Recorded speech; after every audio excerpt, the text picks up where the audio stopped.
Welcome back to Rüniverse. I'm Andrew. In this video, we're going to go over the 7th of the 8 facets in my Prism Tour series for Rüniverse.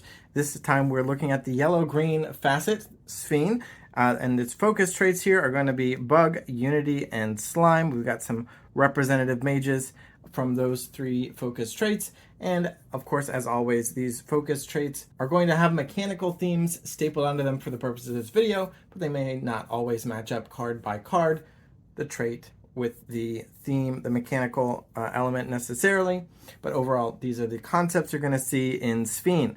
So let's jump straight in. Here we have Twinkle, a bug mage. She has the Sphene gift, and incidentally, I've actually accidentally selected Batchy, who also has a Sphene gift, but with the slime focus trait. But so bug here is going to be basically creatures doing creaturey things, as we've seen in Emery and Trine, for example, before. But we're going to have an extra element here for Sphene, because Sphene, one of its major themes is playing aggressively and going wide with a lot of small creatures. So in addition to just creatures doing creaturey things, we're going to have cards that make more extra creatures, and specifically a lot of those creatures are going to be swarming bug tokens. So this is one of the token types in the base set, and as you can see, it is a 1 of 1. So whenever you make a swarming bug, it's going to look like this, as opposed to the wild summon stack that you saw in the Emery video, that some cards can make a random creature out of a deck.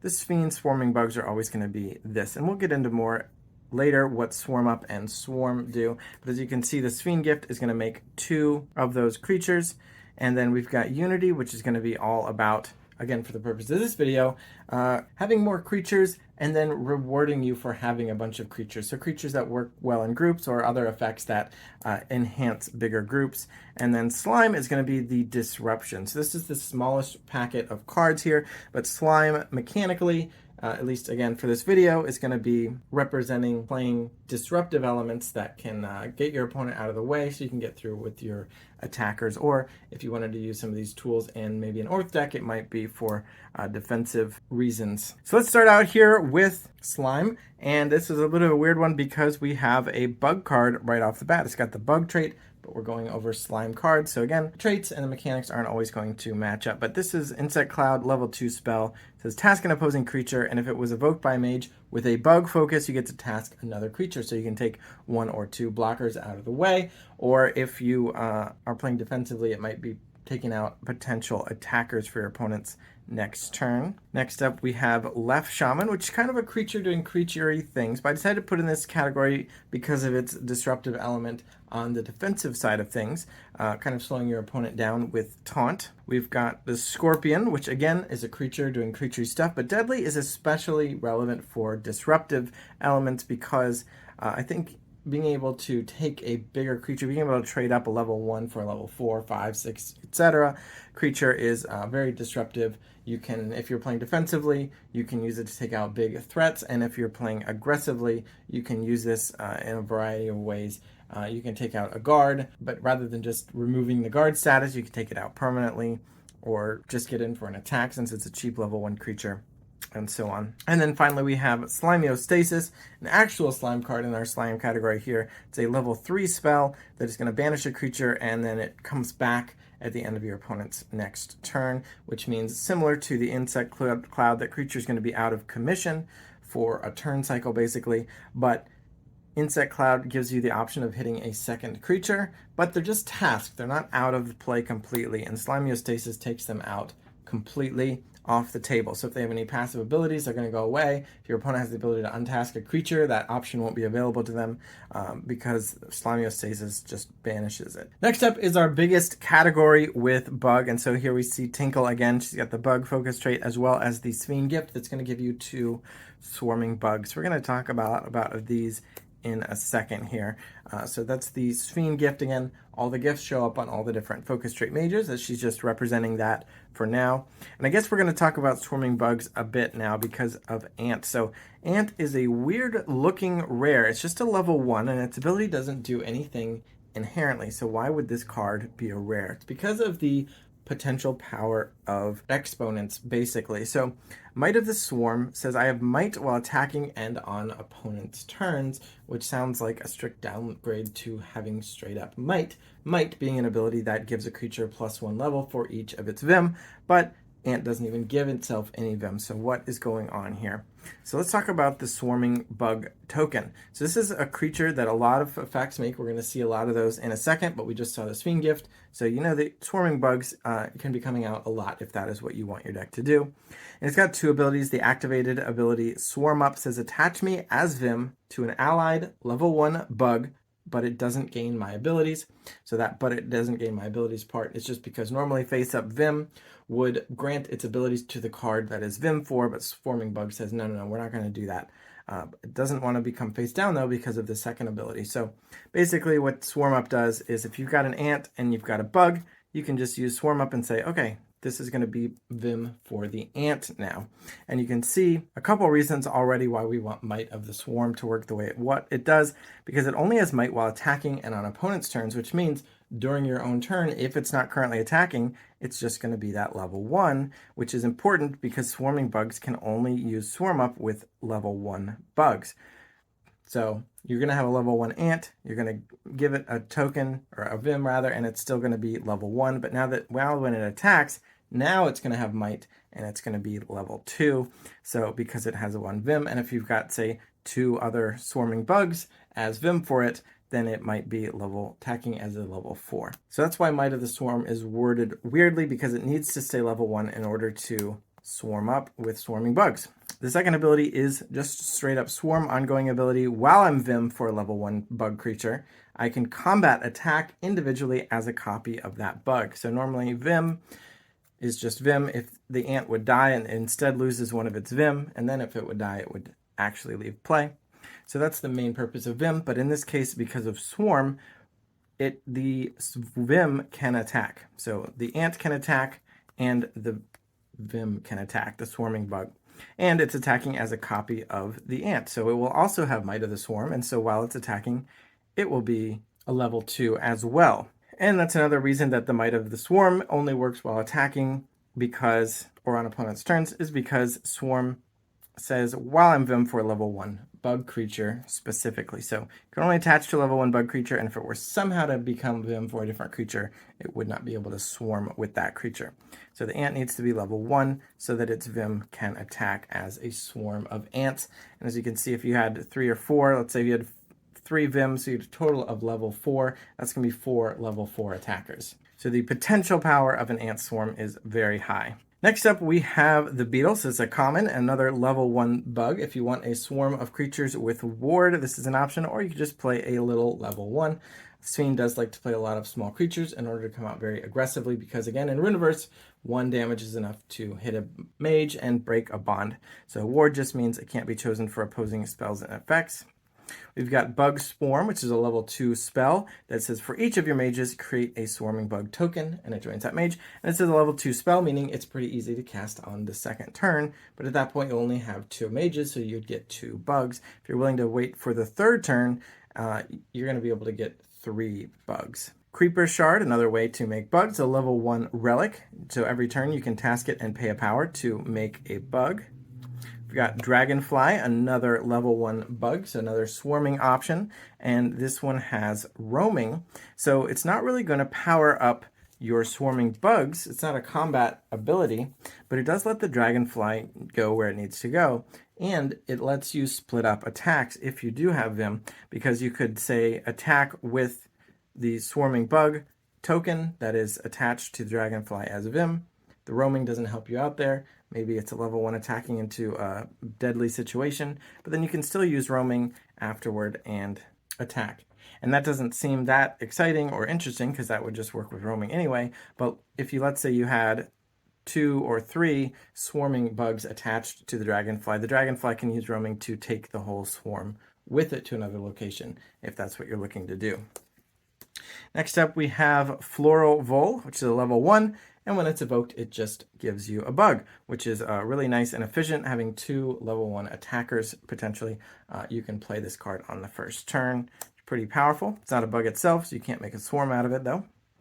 We've got Jeweled Boer, which is actually a little bit more of a Ruby style aggressive creature. It's just a level 2 that has aggressive 2, meaning as it attacks, it's going to deal an extra 2 damage. It attacks and deals 4 damage while it's attacking. So again, not really the Sphene style of going wide, but just another style of aggression you see here. You have Nectarmancer, level 2, that can be tasked every turn to make another bug.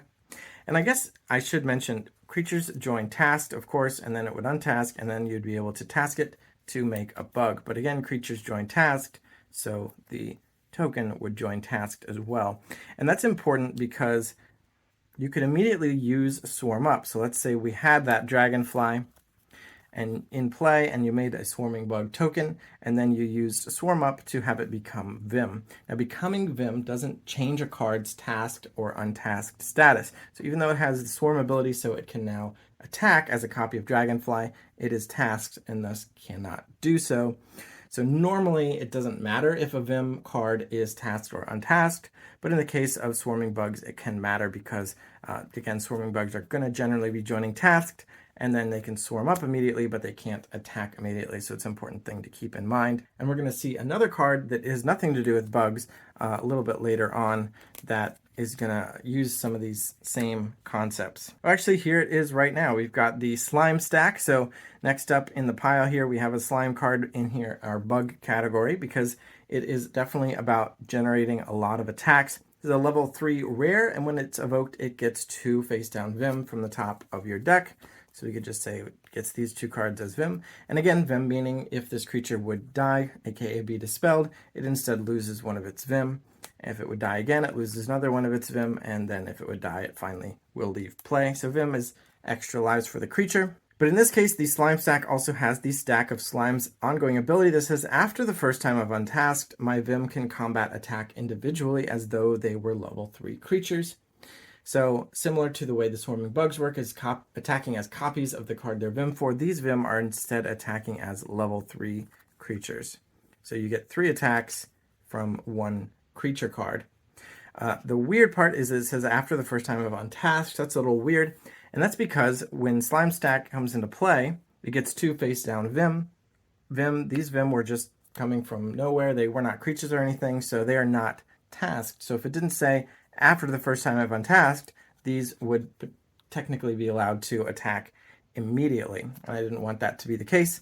So you still have to wait for your normal untasked step, normal summoning sickness style effect here that Slime Stack can't attack on the same turn it's played, unless you have some effect that would untask it early, in which case that condition is now met and you have access to all 3 attacks.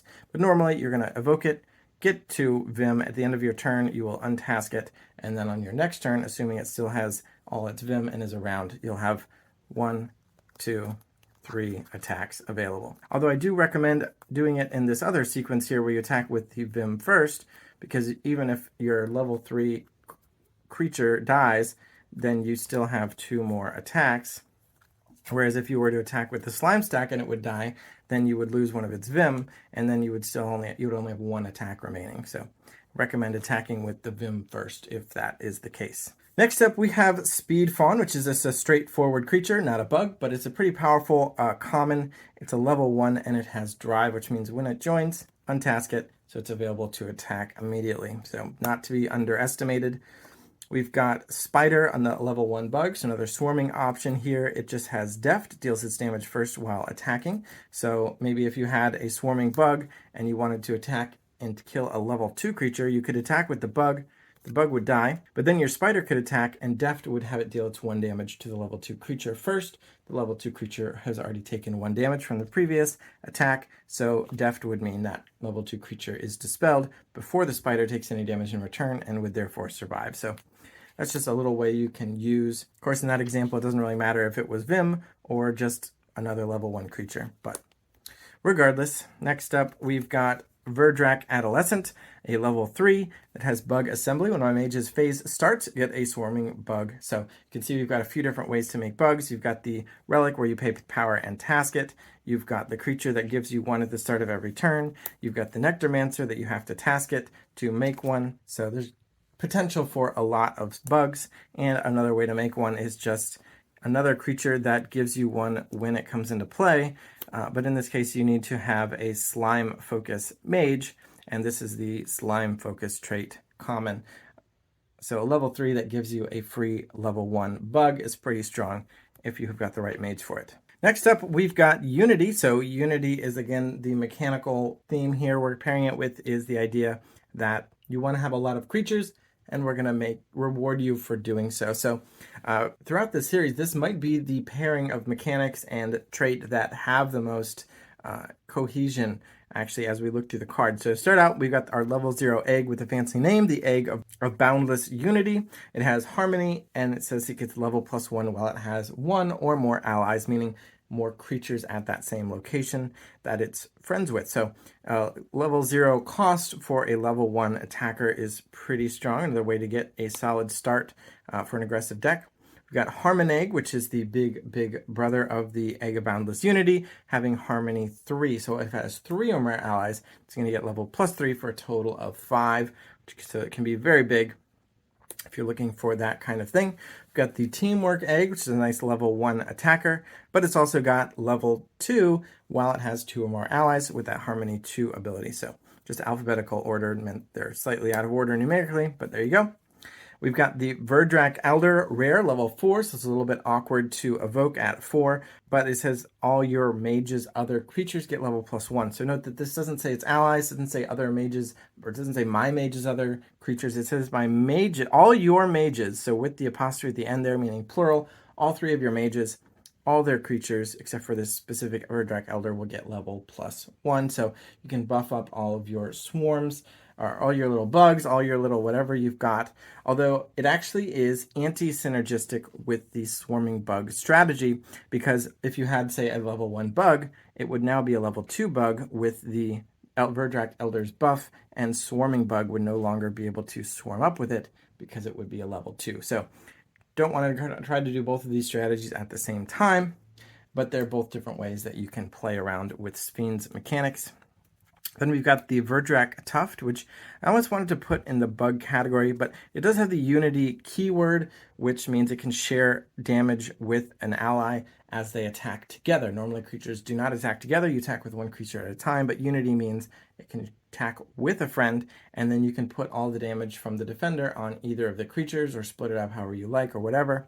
So you could have 2 smaller creatures team up and then only one of them die, even though maybe this guy level 1 and maybe this, if you got it up to level 5 and they both attack together to hit a level 6, you could have just the Verdrak Tuft take all 6 damage and your Harmoneg at level 5 not take any of the damage. Although if it lost its 3rd ally, it might drop down to level 2, but if it didn't take any damage, then you probably don't really care about that. So that's the Verdrak Tuft. It also can put a level +1 counter on one of its allies when it comes into play if it was evoked by a Unity mage. So it's definitely a good fit for this category. For that reason, it rewards you for having at least one other creature to get that counter. And then finally we have Warbomb, which is a relic, a rare, gives aggression 2 to all of your creatures at the location where this is. Aggression 2 doesn't actually affect the creature's level, so you don't have to worry about the swarming bug problems. It doesn't increase the survivability of the creatures, but it does mean they can hit harder against bigger creatures if you need to fight bigger creatures with your little guys. And finally, we've got 2 oddballs that didn't really fit into any of those 3 previous categories. We have Butterfly Cat, which is a rare. It's a level 2 creature, so that's fine. It's got roaming, so we saw that on the Dragonfly. The Butterfly Cat can move around to where it's most needed, but it's especially relevant here because of the Rift Blessing ability, which says after it's dispelled, if it leaves play, banish it, and its mage gains a bond. So this is one of the few ways, perhaps the only way outside of bond gifts, that you can actually gain more than your 6 starting bonds. So Butterfly Cat, if you got 2 in your deck, you could get 2 extra bonds over the course of the game potentially. And that's going to give you extra survivability, perhaps, for your mid-range Emery deck or your very defensive Orth deck, if that's the kind of effect you're looking for. And then we have Mantis Recluse, which inverts the swarm concept of Sphene, because we'll see that in a second with its reclusive. But let's just go over what we're getting before we get to reclusive. So again, 4 is a little bit awkward, but it's also a little bit big, bigger than most things, really. I mean, they're definitely bigger creatures than 4, but 4 is a pretty good size, just inefficient to evoke. Although you may strongly consider evoking it with an assist on turn 2. So even though that'll be your only turn 2 play, it can give you a very strong start. And we'll see another reason you might want to play it on turn 2 when we get down to Reclusive. But let's look starting from the top. We've got Deft and Boundless as ongoing abilities. So Deft, again, we just saw that with the spider, but it's basically a way that it can deal the damage before it takes damage. So if 4 would take out the defending creature, the Mantis Recluse doesn't take anything in return, so perfect for fighting a level 4 creature and surviving. It's also great with the Relentless, which we'll get to in a second, because Deft would also mean even if it's fighting something smaller in itself, it's not going to take any more damage, and if it uses Relentless, it will be able to survive multiple attacks potentially. So Boundless means that it can attack at any location, regardless of engagement. Normally in Rüniverse, once your mage and their cards have engaged with another mage, an enemy mage, and their cards for the turn, that's the only location pairing. You can kind of send your creatures over to those creatures or to that mage. But Mantis Recluse doesn't care about that. Mantis Recluse can jump around anywhere with each attack it makes. And Drive means that, again, as we saw in Speed Fawn, it's going to come into play tasked and immediately untasked, so you can attack with it right away. And Relentless means after it becomes tasked for the first time on your turn, it untasks, so it can attack twice. So that's why the Deft would be relevant. So you can attack, let's say, a level 3. Maybe you play it, untask it with Drive, attack a level 3, take no damage in return because of Deft, untask it because of Relentless, and then attack something else, and again maybe not take any damage in return because of Deft, and because of Boundless, those two attacks can be split up between locations and don't even have to match up with what your other cards at that current location have been doing. But finally, in order to compensate a bit for that, we've got Reclusive, which says that it costs 1 more power for each creature all your mages have. So again, we see that all the mages verbiage there, which means it's not just counting its own mage's location, it's counting all 3 of your locations. So if maybe this is your first creature of the game, you would just pay 4, but if it's a little bit later, that's when you drew it, and you've already got 5 creatures in play, this is going to cost 9 power to evoke. So it wants to be by itself. That's the Reclusive ability to compensate a little bit for the strength of the attacking that the Mantis Recluse can dish out. So that's it for Sphene, the 3 focus traits and the cards in the base set. Let me know which of the cards was your favorite, which cards you would want to mix with a mid-rangey, creature-y Emery strategy, or which cards you might want to combine with a more defensive Orth strategy, or if you maybe would want to use Orth cards with Sphene to play aggressively, or some other combination in the comments below, or which card was your favorite. Stay tuned for Ruby, which will be the final facet focus, the 8th and red color. It's actually the first color in the normal order, but for this series, it ended up being last. So thanks for watching. Subscribe so we can get more subscribers, and bye.